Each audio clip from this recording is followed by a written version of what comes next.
And good morning. It's Wednesday, the 20th of July, 2022. My name, Jay Clifton Payne, this being things you might not have heard for this day, or technically for the last day, last 30 hours. We're going to provide for you nine stories in about 15, 20 minutes. About 15 minutes in, we'll do a little chit chat on the back end that you can use for your ongoing chit chat with other people, whether it's for coffee in the morning, whether it's around the water cooler where you work, or whether it's just popping up on the bus or just random people you meet on the street. Things to kind of chat up that aren't just the weather, because the weather is bad. The weather sucks. We all know that much. These things cover the gamut of all sorts of realms of ideas, and they're from various different sources. Some you may love, some you may not like so much, but we think that these are the most basically the most conversational stories that you can bring up with other folks. And we know this because they've been vetted by you over the past day. We'll talk about that in a bit. I want to make sure you know about our main website, which is thisisaconversationproject.com up front. Make sure you check that website out for lots of things going on, including partnership opportunities. Our main sponsors, like we have lots of sponsors to pick up this thing, and some of the things we do behind the scenes, and some things we're working on to get on in front of the scenes for the Conversation Project and the whole more better media landscape as well. Let me hit a couple buttons, trying to do little things to make things work a little better, and we'll move on with the stories right now. Starting with story number one, Putin heads to Tehran for talks with leaders of Iran and Turkey. Oh, by the way, Vladimir Putin is still running the country of Russia and still running a war with Ukraine and still being Vladimir Putin.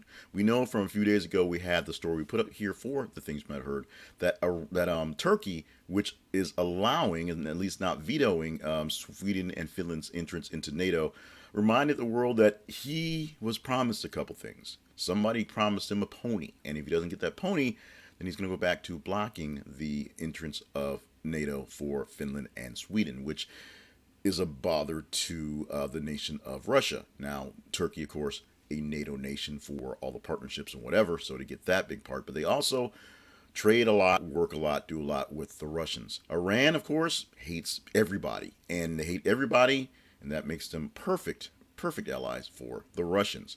And the Russians are basically their only major nation ally, if you can call them a major nation in that case.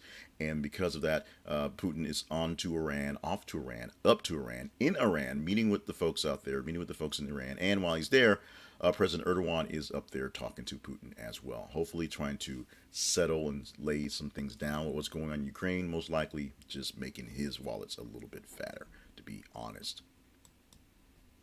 Two things on the House Republican or House Representatives, I should say. House passed a same-sex marriage bill with 47 Republicans and every Democrat voting in favor. So you can see a list online of the 47 Republicans who voted for this. Basically, what this does is codifies, I believe that's the right word to say, essentially puts into the Constitution, puts into law, puts into the fabric of our nation, not quite the Constitution, but puts into law things on a national level, on a federal level, for same-sex marriage. It also has provisions for things like multi-race marriage, things like that, because those things had to be put into law to be allowed as well. And since we're getting rid of a bunch of other things, they want to make sure that one day, all of a sudden, your interracial marriage is no longer illegal as well, because at one point in time, it was. Meanwhile, while getting this work done, U.S. Congresswoman Alexandria Ocasio-Cortez, or AOC, was one of 17 members of Congress who were arrested in Washington, D.C. during a pro-abortion rights protest yesterday. About 34 people in total were arrested there. Essentially, the Congress people in leadership and Congress people had a march around the Supreme Court, just kind of being in the way, being loud, doing whatever, doing what protesters do, what marchers do. Obviously, it was not sanctioned, and they were told to, disperse all this stuff that you do for those types of things. They did not. They got rowdy. In Congress sense, at least, 17 members of Congress got arrested for this. Now, what does that mean? Well, they get a little note on their record saying they got arrested for this thing, and then they go vote for, marriage equality or something like that. It's just the kind of a thing what's going on. Now, it's good to see that there are people who are standing up fighting for their rights. Now, this is specifically for Roe versus Wade.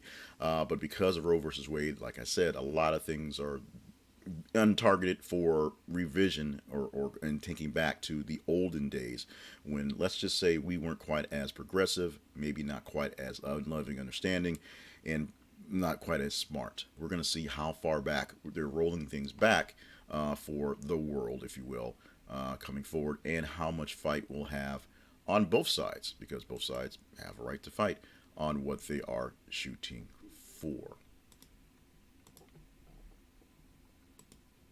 Zack Snyder's version of Justice League was unwatchable and joyless before Joss Whedon was brought in. This is coming in from a lot of sources who basically said that they needed to release the Snyder cut, and once we got it, it was like, wow, this is a Snyder cut, because that's what you got. Zack Snyder's vision of the Justice League was basically so bleak, so dark, so just uninhabiting that nobody wanted a piece of it, and so Joss Whedon was brought in to fix it, to fix Justice League.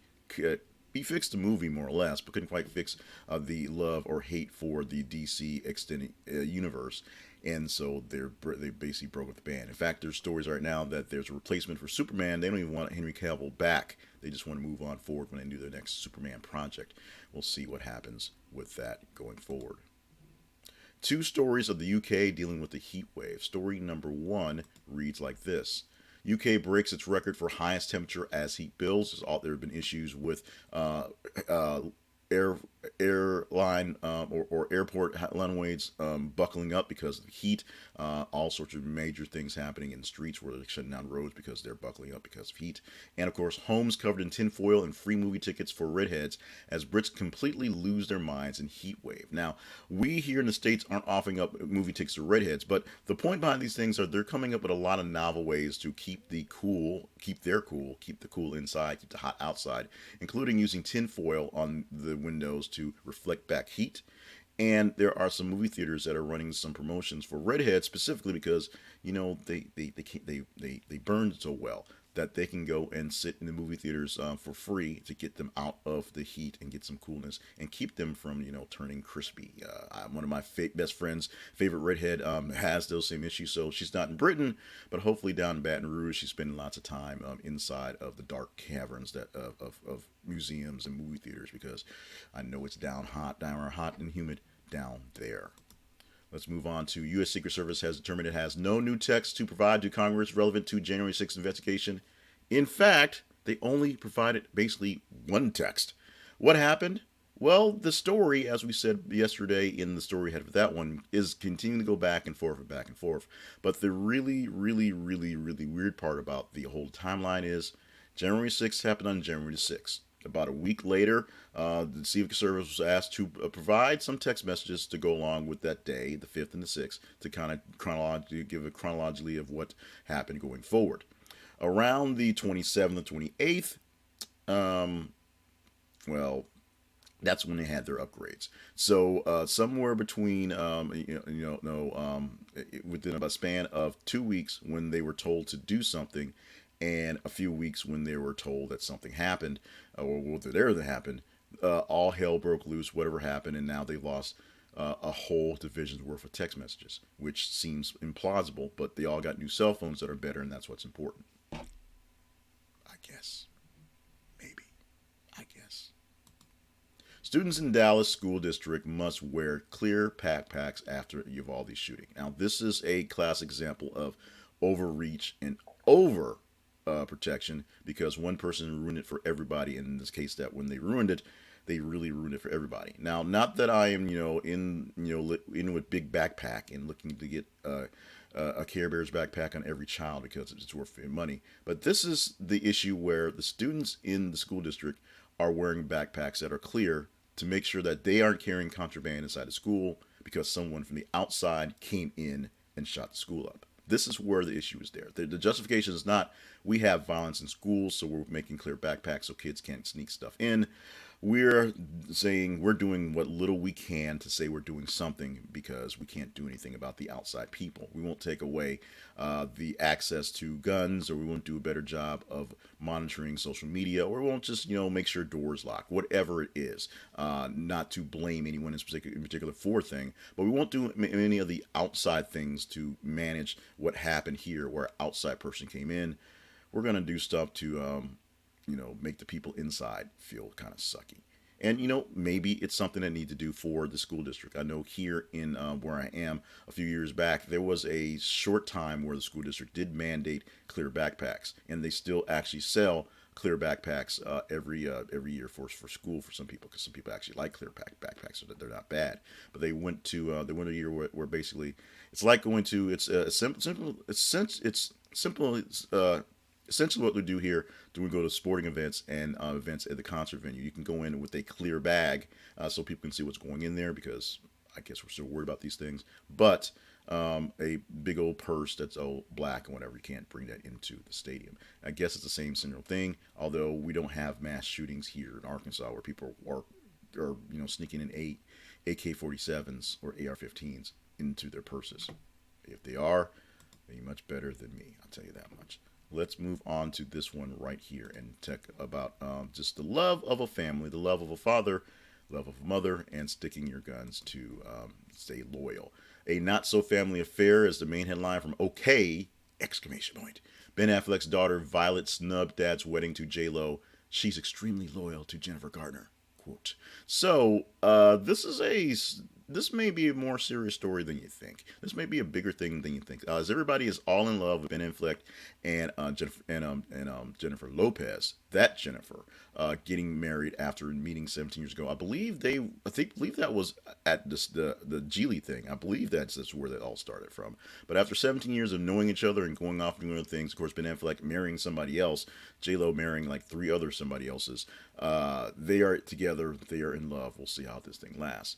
Ben's daughter did not go to the wedding because she wanted to support her mom, which I guess is cool, which is great for the family. But we'll see if this is a bigger story, a bigger sort of, I don't know, just gossip thing. And if you guys want to talk about it, because you guys did want to talk about Ben and Jennifer, the second Jennifer, or first if you count before that.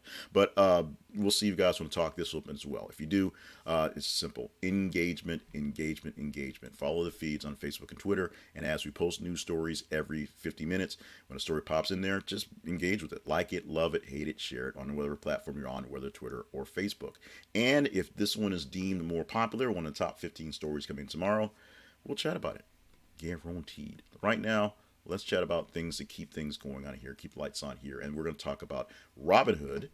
And this is a conversationproject.com/Robinhood, which is our affiliate link to the Robinhood, or this Robinhood, not the Robinhood. Robinhood is an app that can get you into the game of investing easily. And it can do it right now, where it's a great chance to do it, a great time to do it, because stocks are down, bonds are down. Crypto is way, way down. So if you want to get in on the second wave of stuff, now's a great time to penny and dime, nickel and dime yourself into some stuff. We're not saying blow it all on Shiba Inu.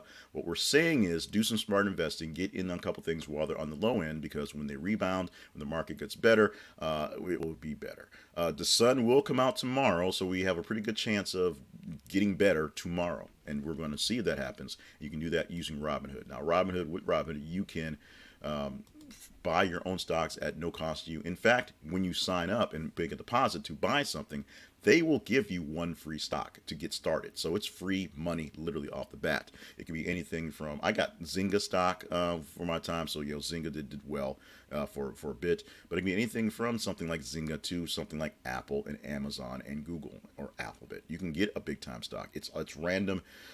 Chances are you're going to get Zynga, but you know what it is. Robinhood's your way to get into crypto investing, and they have more and more coins added every day. In fact, they've now opened a crypto wallet, so you can actually buy and trade your crypto out of that and actually buy stuff with it. They've opened up a bigger source for funds for their savings. So the savings that you're putting in there, it's like a bank account, it's like an online savings account. They'll give you a debit card to use it because you can access that. You can direct deposit your money into Robinhood. I wouldn't suggest that, but you could do that. If you don't have a bank, it's good enough as a bank. And of course, you can get into your stocks and bonds with just a click of the finger. And you can, of course, buy shares of shares. You don't have to buy full shares of stock, which is a cool thing. So if a stock you see is worth $100, you only want to put down $25, buy a quarter of the stock. Just like that. It's still good money. Check out at thisisaconversationproject.com/Robinhood, and this is our affiliate link, so we get a little bit of a cut back for this. But if you do that, We'll be happy, and you'll be happy. Just make sure you don't throw all your money into Shinu Iba or something like that. Remember, stocks may lose value over time, and so this is not a guarantee that you will make any money. But what it is a way to make money via investments. The best way to make money is in investments as they pay back, as opposed to general savings. So we suggest you check that out if you can. Let's talk about news websites of note, or websites of note that deal with our news. Starting off with our main website, this is theconversationproject.com. Facebook.com and Twitter.com are where we have our feeds, our sources for news that streams all day long, every 50 minutes, brand new news story. As we said, on Facebook, this is the Conversation Project. On Twitter, th_conversation. TikTok, at this is the Conversation Project. We're trying to figure out what to do with TikTok. We have no idea what's going on. I have no idea what I'm doing. But it's fun. I'll admit it. It's fun.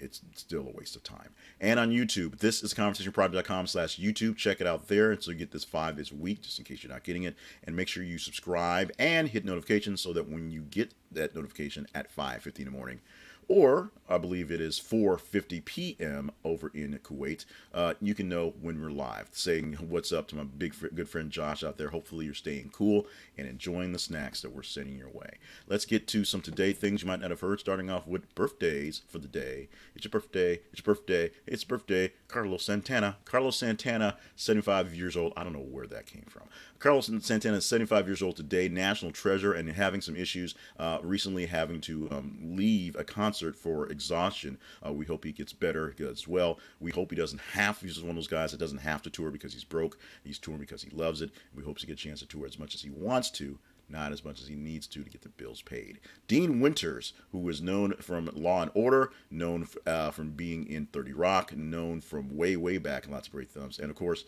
Mayhem from the Allstate commercials now, is 58 years old today. He's a guy who had a very, very, very versatile acting career and has turned it into a pretty steady career in commercials, playing the Mayhem character. Has had a lot of mayhem happen to him, which is really ironic or coincidental. I always get those confused.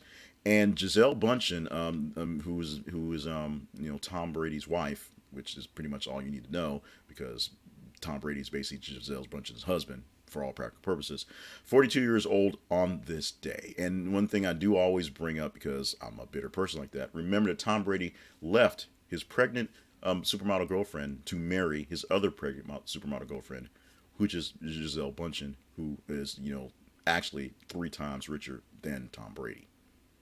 And I'm sure she enjoys the avocado ice cream too. I don't know. Sounds disgusting. International Chess Day today. There are plenty of food things going today, but I wanted to give a shout out to my friend Miss Georgia from our church, who runs our chess club, and to chess players around the world. Chess is a very it's a simple game to learn. It's actually really easy to learn. It's a hard game to really master because some people can think in layers like that. But chess brings a lot to people who are in need of stress release, believe it or not, and in need of critical thinking. Chess is a great way to get into that. Chess is a great way to help learn how to de-escalate things, if you will. You should check out our church, mosaicchurch.net, and see what's going on with our chess club. I'll probably put a link to that into the thing someplace. And if you hadn't played in a while, pull out a chessboard, pull it up on your phone, play some chess with someone today. That's what I'm going to try to play chess with my daughter. She is basically ducking me because once things get hard, she kind of goes plays Nintendo because she's 10. That's what they do. Oh, on the way out the door, just one last thing before you go. Check this out. When people say they can smell a storm coming, they're right. Weather patterns produce distinctive odors, that's a big word, that sensitive noses can sniff out.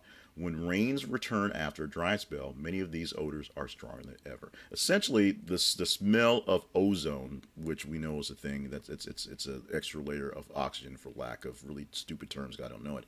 You can smell the rain coming. So I'm a person that I can smell conditions when rain's coming. If it's been dry for a while and we have a big heavy rain coming, storm coming, you can smell it coming. You can see it in the air a lot of cases, and a lot of farmers will tell you they can smell weather coming. Of course, atmospheric conditions make it so people can feel serious storms coming as well. That's in your bones. That's real as well. But the smell of a storm is a true thing. So if someone says they can smell a storm, or if you say it and people sort of poo-poo it, you tell them, J. Cleveland Payne said, you can smell that damn storm, and they can suck it.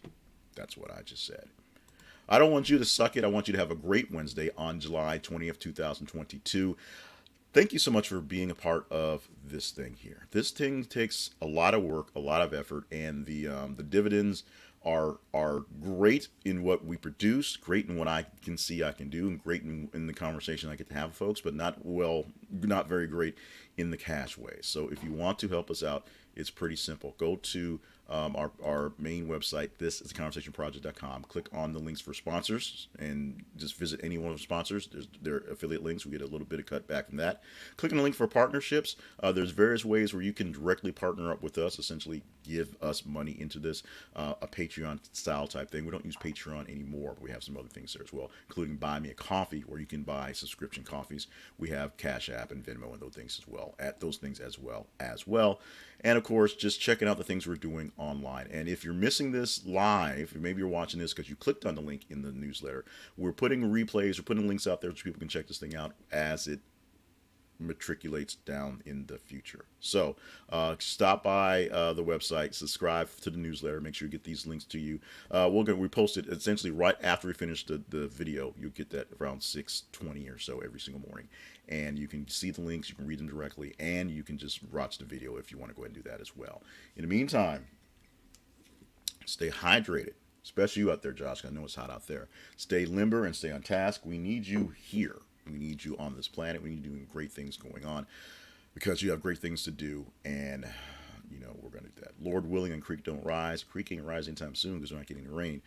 We'll do this again for a Thursday edition of hopefully great stories. It's been kind of iffy this week, I understand, but we put them out there. You tell us what to put out there because you vote them up in conversation. We take the top stories and pick from them, and you picked some good ones today.